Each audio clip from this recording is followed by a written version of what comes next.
Malawi is giving beauty a new definition with the first ever Miss Albinism beauty pageant in the country. The contest aims to end widespread harassment and abuse in a country regarded as one of the most dangerous places for people with albinism. Take a look. Contestants walking the stage in Malawi's first Mr. and Miss Albinism beauty pageant. 20 of them competing for a title poised to affirm the dignity of people with albinism in the country. The event, which holds in Lilongwe, the Malawian capital, is organized by the Association of Persons with Albinism in Malawi, who are using the platform to push for the rights of people with albinism. In Malawi, like some countries, their body parts are believed to bring wealth and good luck and are prized in witchcraft for use in charms and magical potions. There have been more than 160 recorded attacks, including 22 murders since November 2014, according to a human rights group, Amnesty International. 23-year-old Chikondi Kanjadza, a student at the University of Malawi, emerges Miss Albinism 2019, and there's a winner for the men's title. I am very excited. I didn't really expect to be the first ever Miss Albinism in Malawi. What I'm going to do now, firstly, is to bring awareness to communities, especially the local communities that hold negative attitudes, myths and misconceptions about persons with albinism. Been facing a lot of discrimination, a lot of abductions and killings, a lot of exhumation of their graduates. So I'm going to stand still and help persons with albinism, first of all by empowering persons with albinism, making them to trust in themselves, trust their ideas, believe in themselves. Malawi is applying stiffer penalties for perpetrators of human rights abuse against people with albinism. 3 people were sentenced to death in the country last month for the murder and mutilation of a person with albinism, a sanction the judge said will serve as a strong deterrent. We chose this particular segment because of the gross human rights violations that persons with albinism have been subjected to, and therefore they've been pushed to the corner and therefore not participating in public life. Through the pageant, we are exposing the beauty and the handsomeness and of course the talents in persons with albinism. In other words, we are encouraging their participation in public life, which is key in the development of the country.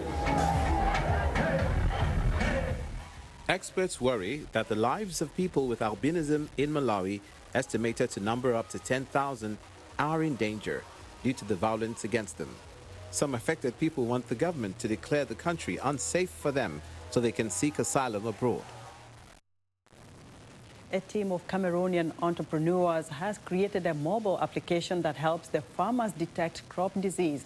The app also proposes treatments and offers prevention measures. From Benguela, Cameroon, Anne Nzwankeu filed this report, narrated by Moki Edwin Kinzeka. It has become a ritual. Every time he visits his farm, Alain Lietbou uses an app to monitor the health of his tomatoes. It detects crop disease and suggests treatments and prevention measures. With it, Lietbou says he spends less and produces more.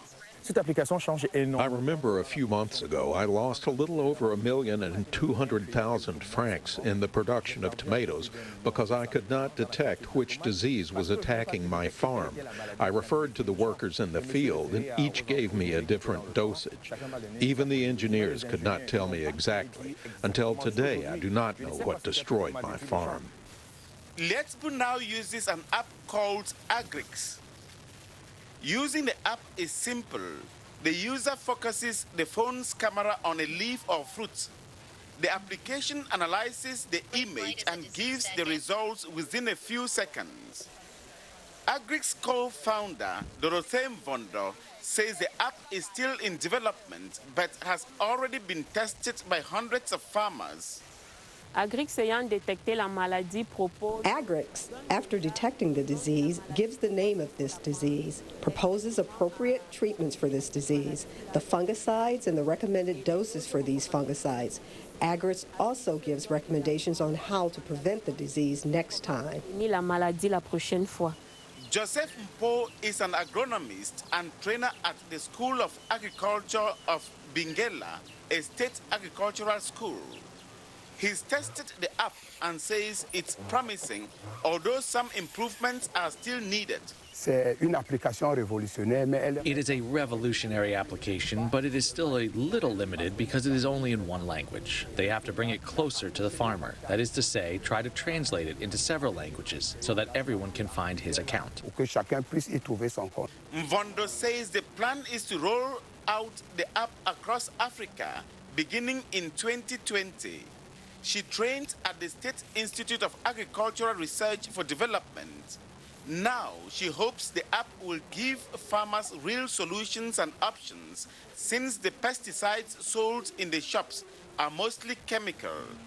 One of AGRIX's challenges is to promote organic farming. That's why in this laboratory, we are trying to produce biological pesticides that we will make available to farmers through our application. The potential impact of such an app could be significant, she says. According to the Center for Agriculture and Biosciences International, farmers in Africa lose an estimated 49% of expected total crop yield per year, the highest rate of crop loss in the world. For Anne Zwanke in Bingela, Cameroon, Moki Edwin Kinzeka for VOA News. That's a great story there from Cameroon, and that's our show for today. You can find all the continent's top news and world news online at voaafrica.com. Check it out. I'm Esther Gidou-Ewart in Washington. Joke Rogers has our last word from Lagos. Thanks, Esther. We look forward to bringing you another show next week. ChannelTV.com is your source for news and other programming. I'm Joke Rogers. Thanks for watching, and goodbye.